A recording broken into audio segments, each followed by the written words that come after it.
Everybody laughs when Boy says his grandpa was a martial arts icon. Then Chuck Norris steps through the door. The classroom smelled like dry erase markers, forgotten lunches, and 15 kinds of middle school anxiety. Posters about effort and respect lined the walls. Motivational phrases nobody really listened to, printed in Comic Sans and duct taped to fading paint. It was Friday, third period, and everyone in room 214 was bored. Except for Marcus. He sat 2 rows from the back, skinny elbows resting on a too small desk, a folded note pressed between his fingers. He wasn't passing it, wasn't reading it, just holding it, because what he wanted to say out loud, what he needed to say, wasn't in the note. It was in his chest. It was about his grandpa. Mr. Bishop, the social studies teacher, stood at the front of the class with the same tired grin he wore every day. He was trying to sound excited about career presentations. Trying. Okay, last one, Bishop said, glancing at his clipboard. Marcus, you're up. Marcus stood slowly, clearing his throat. His voice wasn't weak, just small. The kind of small that happens when a dozen other voices in the room feel louder before you even speak. My presentation is about my grandfather, Marcus said. He's not working anymore, but he used to do martial arts. Professionally. Like world famous. A few kids blinked. One girl in the front row tilted her head. Then, from the left side of the room, the inevitable voice. Was he in a movie or something? Marcus hesitated, then nodded. Yeah, a few. A snort from the back. Like what, Karate Gramps and the Retirement Ninjas? Laughter. The teacher didn't stop it. Marcus kept going. He wasn't just in movies. He was real. Trained people. Taught discipline. He knew people like Bruce Lee. Another laugh. This one louder. From Tanner, the school's favorite loudmouth. You're telling us your grandpa was like Chuck Norris or something. Marcus looked up. Steady. No, he said. Then a beat. He is Chuck Norris. Silence. Half a second. Then the room erupted. The kind of laughter that doesn't just mock, it erases. Even Bishop chuckled, until he saw Marcus wasn't laughing. You mean like the Chuck Norris? Bishop asked. Like it was a joke, he couldn't quite believe he had to explain. Walker, Texas Ranger? Internet meme guy? Roundhouse kicks and all. Marcus just nodded. Not defiantly. Not smugly. Just truthfully. The way you might say the sky is blue. The classroom was practically howling now. Tanner wiped fake tears from his eyes. Oh man, you're insane. Chuck Norris is your grandpa? What's next? Your uncle's Batman. More laughter. Even the quiet kids were smirking now. The idea was too ridiculous. Too much. Chuck Norris? That Chuck Norris? No way. Mr. Bishop tried to wave the room down, half-heartedly. All right, let's stay respectful. Respectful. Tanner laughed. He just said he's related to the guy who punches tornadoes. Come on. Marcus sat down without finishing the presentation. Nobody noticed. Nobody cared. And then, the knock. Just once. Sharp. Precise. From the hallway. Everyone turned. Mr. Bishop walked over, confused, opened the door, and froze. Standing there, in jeans, boots, and a weather jacket, was a man who needed no introduction. Broad shoulders, silver beard, calm eyes that made you forget what you were thinking before they looked at you. He didn't smile, didn't raise his voice, just spoke. I'm looking for Marcus. Half the class blinked like it was a prank. But Marcus? He was already standing, back straight, chest lifted in that subtle, proud way a person wears when they finally don't have to defend what they know is true. The room was stone quiet. Even Tanner's smirk cracked and fell off his face like dead bark. Chuck Norris stepped into the classroom, nodded once at Bishop. I won't take long. He walked straight to Marcus, put a hand gently on his shoulder. You ready to go? Marcus nodded. Then, for the first time since first grade, he looked every single person in that room in the eye. Not with anger, with clarity, with a calm that didn't need to prove anything anymore. Chuck turned to the class. Still no smile, just stillness. And something in that stillness made even the smart mouths sit a little straighter. He's not lying, Chuck said. Not about who I am. Not about who he is. He turned to Marcus again. Let's go. They walked out together. Silence trailed them like a wake. The door clicked shut. In the hallway, Marcus let out a breath he didn't know he'd been holding. "Thanks for coming," he said. Chuck gave the smallest nod. "You didn't need me to walk in. You already stood up." Marcus looked at him. "Eyes still wide but steady." "Yeah, but it helped." Chuck's voice was quiet. It always helps when the truth walks through the door. Back in the classroom, Tanner finally found his voice again. He turned to Bishop. "Wait, was that really Chuck Norris?" Bishop didn't answer. But outside the window, Chuck and Marcus were walking down the steps, side by side, toward something bigger than just one bad moment in a school full of doubters. And far down the hallway, a kid in a hoodie picked up his phone, took a shaky video, and hit upload. The caption read, "Kid says Chuck Norris is his grandpa."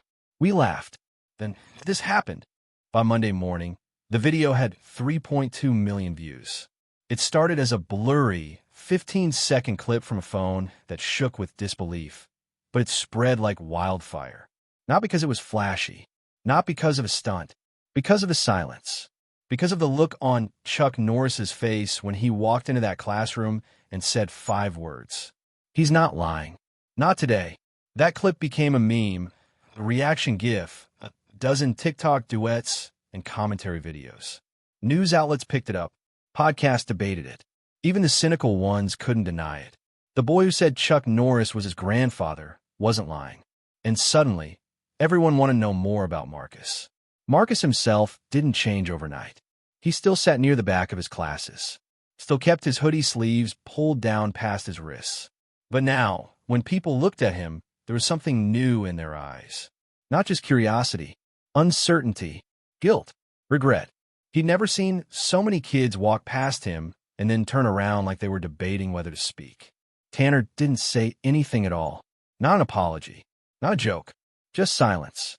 And that silence was louder than anything he'd ever thrown across the room. That night, Marcus sat on the back porch of Chuck's ranch house, kicking his legs off the step. Chuck was nearby, fixing the fencing on the west side, hands wrapped in leather gloves, the same as always. Marcus had a question, one he hadn't asked before. "Did you know they'd laugh?" Chuck didn't look up from the post he was hammering into the ground. "I figured they might." "Why'd you come then?" Now, Chuck looked at him. Not sharply, just clearly. "Because you were telling the truth. And I don't let truth stand alone when I can help it." Marcus picked at the edge of his jeans. "They've been laughing for a long time." Chuck nodded. "I know. Even teachers. I know." A long pause. Then Chuck said something that hit harder than anything he'd ever kicked. "You didn't need me in that room to be right. You just needed to believe that being right was enough, even when no one clapped." Marcus didn't respond. He just looked out over the field, quiet, thinking. The next morning, the school called Marcus's mom. They wanted him to speak at an assembly. A motivational message. They said, "Inspire the school."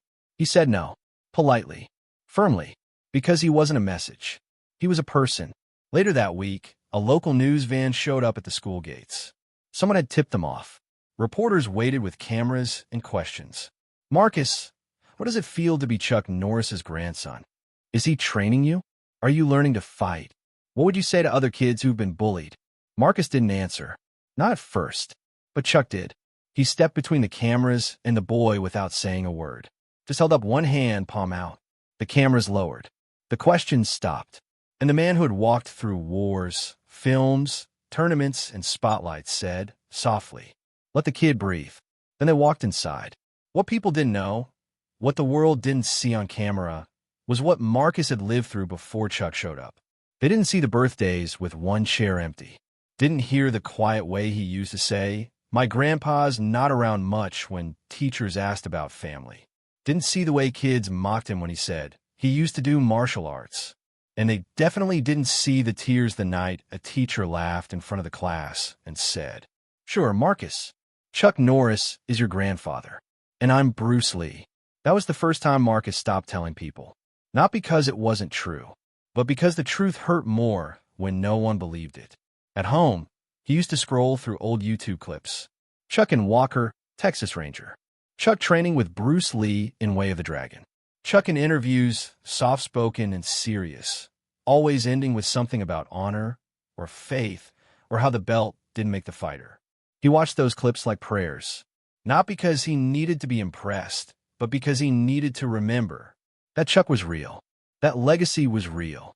That dignity could be quiet and still take up space.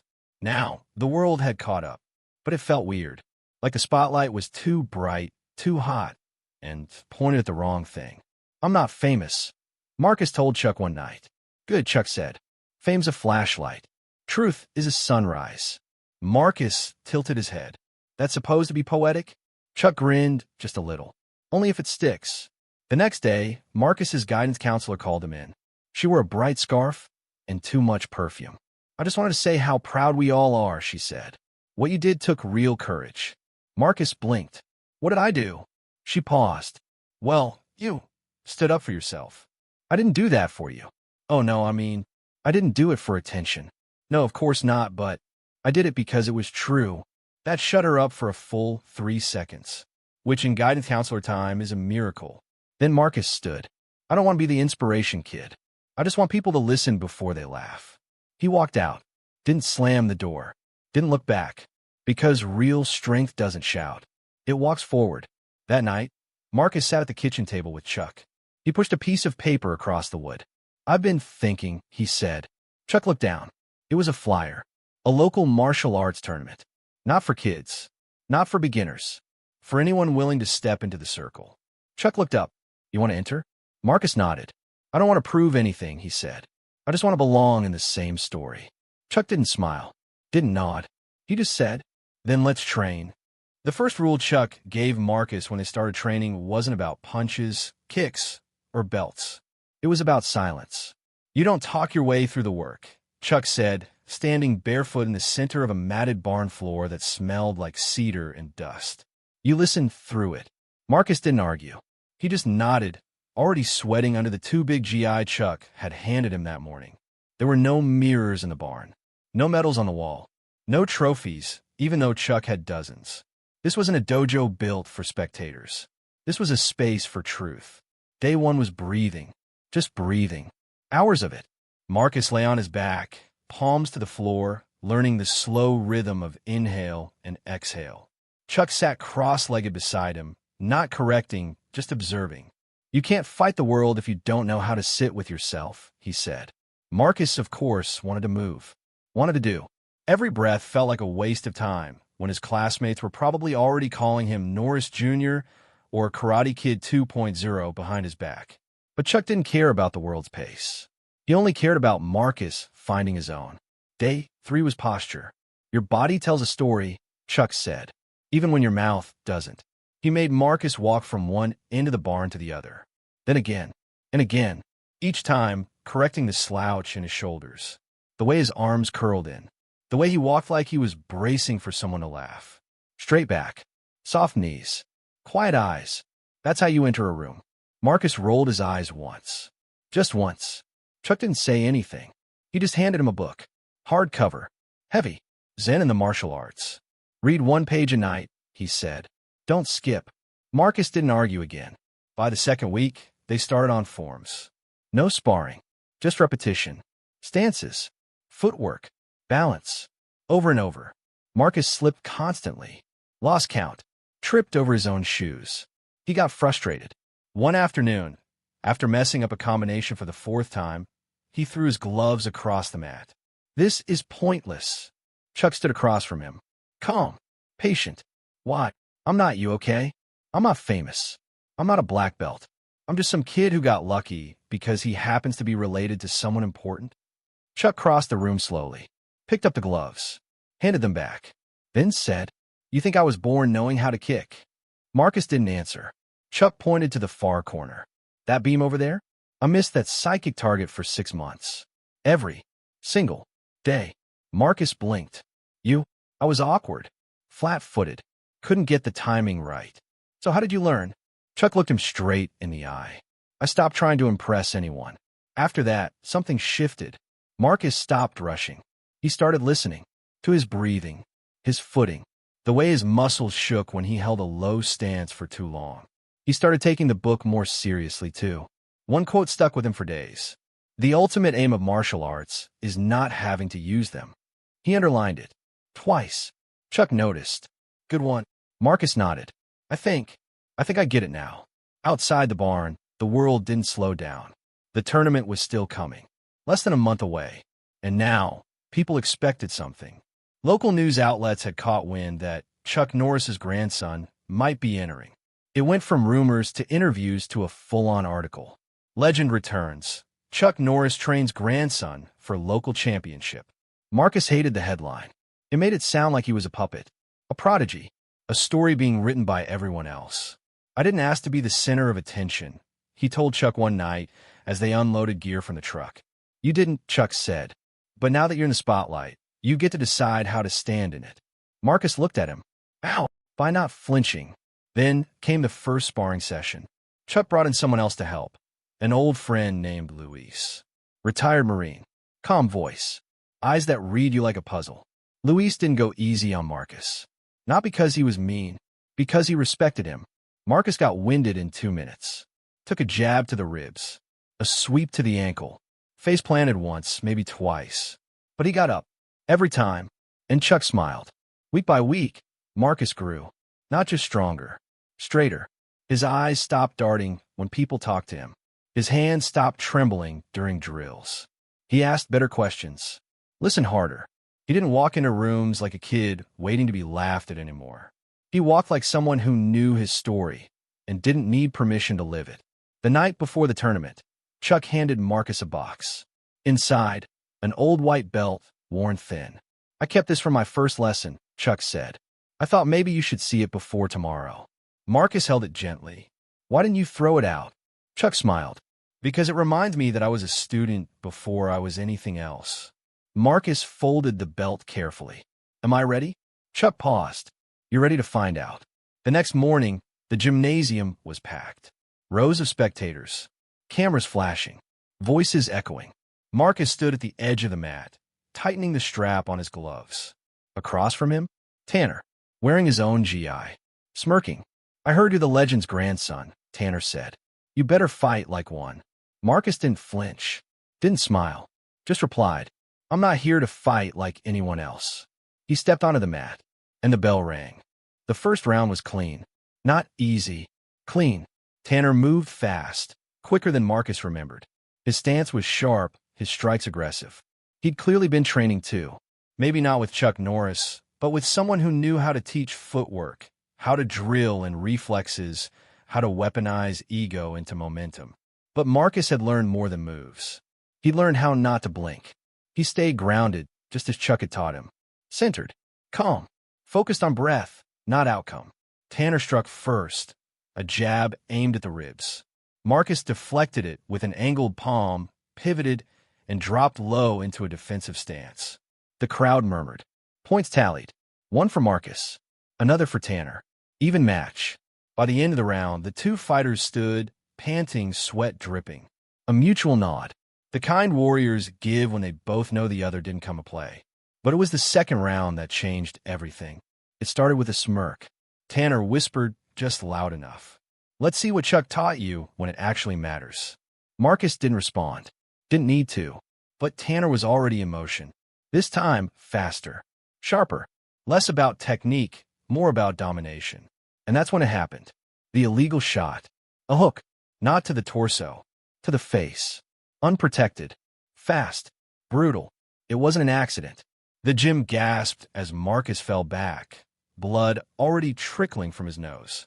Whistles blew. Chuck stood up from the bleachers. Not running, not shouting, just standing. But it was enough. Everyone turned. Referees rushed the mat. Ellen, sitting beside Chuck, gripped the seat in front of her. Marcus sat up slowly, blinking hard. The ref leaned in. That was out of bounds. You okay, son? Marcus looked across the mat. Tanner stood there, bouncing slightly, not saying anything, just waiting to see what Marcus would do. He could leave the mat right now. No one would blame him. He could win by default. Tanner's strike was against the rules. But Marcus didn't want to win like that. Not after everything. He wiped the blood with his sleeve. I'm fine, he said, then stood. Chuck watched quietly as Marcus reset his stance. Luis, sitting behind him, whispered, that boy just made his first warrior choice. Chuck nodded once. He didn't stand up to win. He stood up to finish. Round 3 began. No flash. No music. Just the sound of breathing, sneakers shifting on the mat, and a silence so intense it might as well have been a drumbeat. Marcus didn't attack. He waited. Tanner lunged, another fast jab. But Marcus saw it now. Saw the impatience. He blocked, countered, then dropped into a low sweep, catching Tanner off balance. The crowd gasped. Tanner fell. The ref called the match. Cheers erupted, but Marcus didn't raise his hands. He walked over to Tanner, knelt slightly, and offered his hand. Tanner stared at it, then took it. No words exchanged. Just that. A hand extended. A grudge released. A new page turned. Afterward, in the locker room, Marcus sat quietly, taping his fingers. Chuck entered, holding 2 bottles of water. He handed one over. "You fought well," Chuck said. Marcus shrugged. "I got hit. You stood up. I could have gotten hurt. You could have walked away." Marcus finally looked up. "Would you have?" Chuck smiled faintly. "I don't fight to win. I fight to remember who I am." Marcus leaned back against the locker. "Who am I now?" Chuck sat beside him. "That's for you to answer." Outside the gym, reporters gathered. Cameras pointed. Microphones extended. Everyone wanted a quote. A moment. A brand. But Chuck held out his hand to block them. Again. Marcus stood beside him. This time, he did speak. Just once. "I'm not famous. I'm not a legend. I'm not my grandfather." He looked into the cameras. "I'm just a kid who got tired of being laughed at for telling the truth." He walked past the cameras. And they let him. That night, Marcus opened his social media account for the first time in days. Hundreds of messages. Some supportive. Some cruel. One stood out. It was a video. Grainy. Old. Footage of Chuck Norris training Bruce Lee in 1969. But it wasn't the kicks. It was the voiceover. Bruce saying, "Chuck doesn't fight to impress. He fights because he's already won the fight inside." Below the video, a comment. "Legacy isn't what you inherit. It's what you learn to carry." Marcus stared at the screen, then closed it. Because tomorrow, the training would continue. Not for the next fight. For life. By dawn, Marcus was a hashtag. Hashtag grandson of Chuck. Hashtag the kid stood up. Hashtag Norris Legacy Lives. The tournament footage had gone up before the gym floor had even been cleaned. Not the official feed. Phone footage. Side angles. Clips stitched with dramatic music, voiceovers, grainy freeze frames, and slow-motion replays of Marcus taking a hit and getting back up. That moment, blood on his face, jaw set, standing anyway, was now everywhere. And it was no longer just his. In his room, Marcus sat at his desk, headphones on, staring at his screen. The numbers were unreal. 6 million views. Then 10. Then 17. Comments flooded in. "This kid is tougher than I'll ever be. Chuck Norris taught him how to tank a headshot. That's how you shut bullies up," with calm and class. Next up, Marcus in the next Cobra Kai season. "Some are kind. Some are toxic. Some are scary. You're not even good. Your grandpa's carrying your name, not your fists. I'd beat you blindfolded, poser." He clicked out of the tab, stared at his hands. They didn't feel stronger, even with a medal on his shelf now. They just felt seen. Too seen. Downstairs, Chuck was making eggs. Nothing fancy, just cast iron, salt, pepper, and silence. Marcus walked in, hoodie up, face tired. Chuck didn't speak, just pointed to the coffee pot and slid a plate across the table. Marcus sat, a long beat of quiet. Then, "I didn't ask for any of this." Chuck nodded. "I know. I just wanted to stand up once. For myself." "You did." Marcus poked at his food. "Then why does it feel like I started something I can't stop?" Chuck looked at him. "The moment you told the truth, you lit a fuse. This, all of this, is the noise that follows honesty." Marcus rubbed his eyes. "I don't want to be a meme." "You're not." "Feels like it." Chuck leaned forward, voice firm now. "You're a symbol, not a joke." Marcus glanced up. "But I don't want to be one." Chuck softened again, then changed the story. That afternoon, a talent manager emailed Marcus's mother, then a producer, then a podcast host, then a clothing brand offering a sponsorship. "You've got 15 minutes of fire," the agent said. "We can turn this into something." Martial arts brands, speaking gigs, a book deal. Want to be a TikTok sensei? They didn't understand. This wasn't a moment Marcus wanted to stretch into a brand. This was a bruise he still felt under his ribcage. This was personal, not profit. His mom turned them all down. Chuck didn't even need to ask. But the storm kept raging. News vans circled the school again. The principal called a school-wide assembly, this time inviting Marcus to speak. He declined, respectfully. Then, 3 days later, a YouTuber uploaded a hit piece, titled, "Why Marcus Norris is Not Who You Think He Is." It was nonsense. Edited clips, out-of-context training footage, a smug voiceover talking about nepotism in combat sports and privileged legacy kids riding the coattails of fame. It didn't go viral, but it spread enough to get inside Marcus's head. That night, he went into the barn and started punching the heavy bag. Not rhythmically, not with control, just raw hits, over and over, until sweat soaked through his shirt and his arms burned.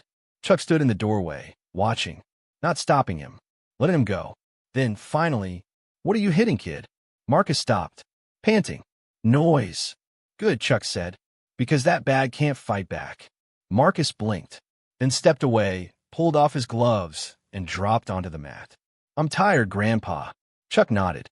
"Then sit with that." Marcus lay back, eyes on the ceiling beams. "Is it always like this? You speak your truth, and then everyone tries to twist it." Chuck didn't answer immediately, then sat beside him. It is as if your truth hits a nerve.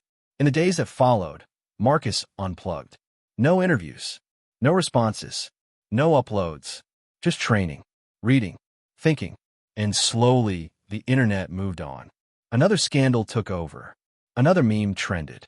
Another kid did something loud and dumb. And just like that, the storm passed. One morning, Marcus walked into class and sat down without a word. No whispers, no mockery. Tanner nodded at him. Marcus nodded back. That was it. No drama, no fame, just quiet. Exactly what he'd wanted all along. That night, as Chuck and Marcus cleaned out the barn for a new batch of mats, Chuck handed him a small wooden box. Inside was an old black belt, frayed, faded, wrapped in memory. "I want you to earn this one day," Chuck said. Marcus looked up. "Not because I'm your grandfather," Chuck added. "Because you've built something inside yourself stronger than anything I can teach." Marcus didn't say anything. He just closed the box and nodded. The box with the black belt sat untouched on Marcus's nightstand for 3 days. He didn't open it, didn't put it on, didn't even look at it sometimes. Not out of fear, out of respect. Because Marcus had started to understand something most people never did. A belt isn't just something you wear. It's something you live. And for the first time in his life, he didn't want to live as Chuck Norris's grandson. He wanted to live as Marcus. At school, things had leveled out. The fame spike had faded. The classmates who once mocked him now treated him like a normal kid, or at the very least, left him alone. But with the silence came the questions. Internal ones. What now? What'd I do with all this? He was no longer the joke. But he also wasn't a legend. He was just a boy with a name. And names come with weight. Chuck noticed. Of course he did. They were out in the barn again, practicing basic forms, when he stopped mid-step and said, "You're carrying something." Marcus wiped his brow with a towel. "I guess." Chuck stepped aside and motioned for him to sit. "I carried the name once too," Chuck said. "Not mine. My teacher's." Marcus tilted his head. "You were afraid to dishonor your teacher?" Chuck chuckled softly. "Not afraid. Mindful. There's a difference. I didn't want to imitate him. I wanted to become someone he'd be proud of, in my way." Marcus nodded slowly. "So what did you do?" Chuck leaned forward. "I stopped trying to be a version of someone else. I started asking who I already was." Later that night, Marcus sat on the porch with Ellen. She was knitting something small like a scarf or a sleeve and humming under her breath. He looked over at her. "You think I'm enough?" She didn't look up. "I think you're more than enough. I think you're better than you believe and humbler than most people deserve." He stared out at the stars. "It just feels like I have to live up to him, you know?" She paused her knitting, then sat in her lap. "Honey, you're not living up to your grandpa. You're walking next to him. 2 different paths. 2 different pairs of boots." She smiled gently. "And don't forget, he's not trying to be you either." The next day, Marcus made a decision. He took the box off the nightstand, brought it to the barn, set it on the shelf beside the others. Chuck saw it, didn't say a word. Marcus looked up. "I'm not ready for it." Chuck nodded. That's how I knew you might be someday. Over the next few weeks, Marcus began to teach. Not as a master, not as a legacy, just as a student who had stayed standing. Chuck opened the barn every Saturday to a small group of kids from the local school. Most were nervous. A few were angry. One girl refused to take off her hoodie for the first 3 sessions. But Marcus was patient. He taught breathing before balance, presence before punches. And the first thing he said to every kid was the same. You don't have to impress me. Just show up. In time, the barn began to feel different. Not a dojo, not a gym, a place. A real space for transformation, the quiet kind. Word spread. More kids came. Parents brought siblings. Even Tanner showed up once, watched from the doorway for a full hour before walking away without saying anything. But Marcus saw him and smiled. Meanwhile, Chuck started writing again. Not books, letters. One to Bruce Lee's daughter. One to a veteran instructor in Japan. One to a boy from Ohio who'd sent a handwritten note after the viral match saying, I didn't stand up when they laughed at me. Next time I will. Chuck showed Marcus the note. You made a ripple, he said. More than any headline. Marcus looked down at the handwriting. Sloppy. Honest. Brave. This kid doesn't care that I'm your grandson. Exactly, Chuck said. He just cares I got back up. One night, after the last student left, Marcus stood alone in the barn. The dust in the air caught the setting sun through the slats. He walked to the shelf, opened the box, touched the black belt, and smiled, then closed it, still not ready, but no longer scared of its weight. The next morning, Marcus received a letter, stamped with an international seal. Inside was a formal invitation. Youth Martial Arts Cultural Exchange, Tokyo, Japan. 3 weeks. Workshops, training, performance demonstration. At the bottom, a handwritten note. We saw the match. We saw the boy who stood up. We'd like to meet the man he's becoming. Marcus looked at the invitation, then at Chuck, then back at the box. The airport smelled different. Crisp, clean, the faint scent of noodles and jet fuel in the air. Tokyo buzzed with motion, and Norris stood at the arrival gate, gripping the shoulder strap of his duffel bag, trying not to look like a kid out of place, even though that's exactly what he felt like. Chuck had come with him, of course. Not as a bodyguard, not as a legend, as a quiet shadow of support. He didn't walk ahead. Didn't offer wisdom right away. He let Marcus breathe it in on his own. Let him earn it. The Youth Martial Arts Cultural Exchange was hosted inside a massive dojo nestled just outside the city. A modern building with an ancient soul. Glass and wood discipline and history. 20 participants. 10 countries. Black belts. Champions. National team trainees. Marcus? He was the youngest, the least decorated, and most watched, because once again, the rumor had arrived before he did. That's Chuck Norris's grandson. He could hear the whispers, the glances, the subtle tests of posture, eye contact form. They didn't hate him. They just wanted to see what he wasn't. And Marcus felt every second of it. The first day was kata, traditional forms. No instruction, no corrections, just silence. One by one, the students stepped to the center and performed.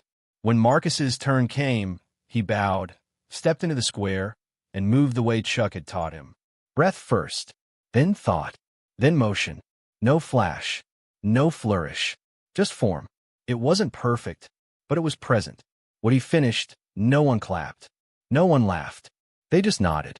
And for Marcus, that was enough. Later that evening, after everyone retired to the bunks, Marcus sat alone on the outer deck of the training hall. The moon was full. The wood cool under his bare feet. Chuck stepped beside him and handed him a tea. You didn't look for the applause today, he said. Marcus shook his head. Didn't need it. Chuck nodded. That's when it finds you. By the second week, Marcus was sparring regularly. Not for points. For rhythm. Connection. Intent. His most frequent partner was a girl named Hikari, shorter than him, faster than anyone he'd ever seen. She didn't speak much English, and he didn't speak much Japanese, but they learned to communicate in movement. She taught him how to move with someone, not against them.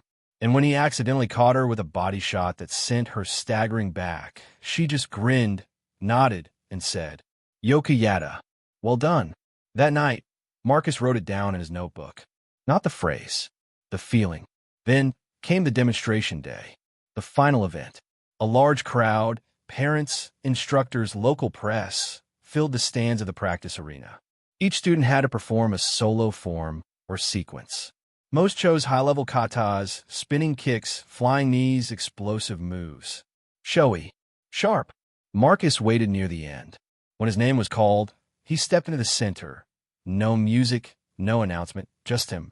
He bowed, then slowly, calmly, began the same sequence he'd practiced 100 times in Chuck's barn. No spin, no noise, but every strike was purposeful, every breath audible. He could feel it ripple through the air, not because of power, because of presence. When he finished, he held his final stance for 3 full seconds before bowing again. Silence, then applause, measured, sincere. Chuck nodded from the back row. That was all Marcus needed. After the demonstration, a tall Japanese instructor approached. Old, eyes like steel water. He bowed low to Marcus, then handed him a folded envelope. Marcus opened it. Inside, a photo. 2 young men in GIs. One was unmistakably Chuck. The other was the old man standing before him. 1970, the man said in soft English. He was kind, strong, gave much. He looked at Marcus. You have same eyes. Marcus bowed, suddenly emotional. Thank you. No, the man said. Arigato, for remembering him correctly. Back at the hotel that night, Marcus placed the photo beside his bed. He didn't look at it long. He didn't need to, because for the first time since this journey began, he wasn't carrying Chuck's name like a weight. He was carrying it like a compass. Something to guide, not define. On the last night in Tokyo, Chuck and Marcus sat in a quiet restaurant with rice bowls between them. Chuck looked up. There's something I never told you. Marcus raised an eyebrow. Oh, Chuck sipped his tea. The first time I stepped into a tournament, I lost. Wait, seriously? Badly, Chuck said, deadpan. Spun kicked straight into the bleachers. Marcus laughed, so hard he almost choked. Chuck finally smiled. I learned something that day. You don't become a master when you win. You become one when you lose with your eyes open. Marcus leaned back, looking out at the street below. Then I think I'm on the right path. Chuck nodded. You always were. The house felt smaller when they came back. Not physically, but spiritually. After the silence of the Tokyo dojo, the hum of Texas air conditioning and the creak of the wooden porch seemed louder, busier. The ranch was the same, but Marcus wasn't. He set his bag down in his room, took off his shoes, and stared for a long time at the shelf where the black belt box still sat. He didn't open it. He didn't need to, because the belt wasn't the proof anymore. He was. The next Saturday, the barn was full. The kids hadn't missed a week. Chuck had filled in while Marcus was gone, running drills and breathing sessions. But when Marcus stepped through the door, they all paused. Not out of reverence. Out of curiosity. Was he still himself? Marcus walked to the center mat, bowed, and said, Warm-ups. Let's go. Same routine. Same tone. Only this time, when he demonstrated a movement, the others watched more closely. Because something had changed. It wasn't in the technique. It was in the stillness between the moves. The confidence that didn't announce itself. Just was. Tanner showed up again, this time with a little brother in tow.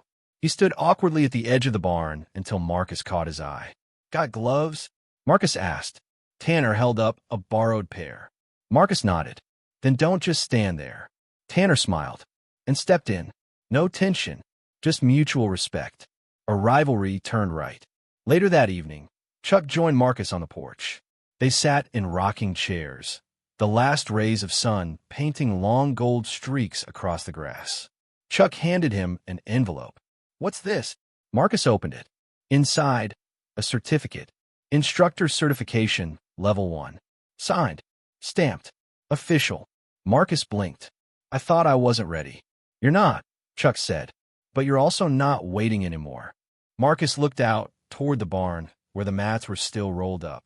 I don't want to teach to impress. Chuck smiled. Then you're already better than half the teachers I've met. That night, Marcus posted something on his quiet social media page. No hashtags. No filters. Just a picture of his muddy shoes outside the barn, and one sentence. Legacy isn't inherited. It's earned in silence. He closed the app, set down his phone, and went to bed without needing the world to respond. The next morning, Chuck stood by the fence, watching the sunrise. Marcus walked up beside him, sipping from a thermos. "You ever think about retiring?" he asked. Chuck chuckled. "I did. Yeah." Chuck nodded. "Then you started talking about tournaments." Marcus smiled. "Sorry. Don't be," Chuck said. "You reminded me why I started." He looked at Marcus. People will always laugh at what they don't understand. What matters is who stands still while they do. Marcus didn't answer. He just stood beside his grandfather. Still, present, whole. Epilogue. Years later, people would talk about the boy who said Chuck Norris was his grandfather and got laughed at for it. They'd remember the video, the match, the stare down, the moment the door opened. But what mattered most wasn't the punchline that became a legacy. It was the quiet choice that followed, to become more than the name, to carry it, and then grow beyond it. The end.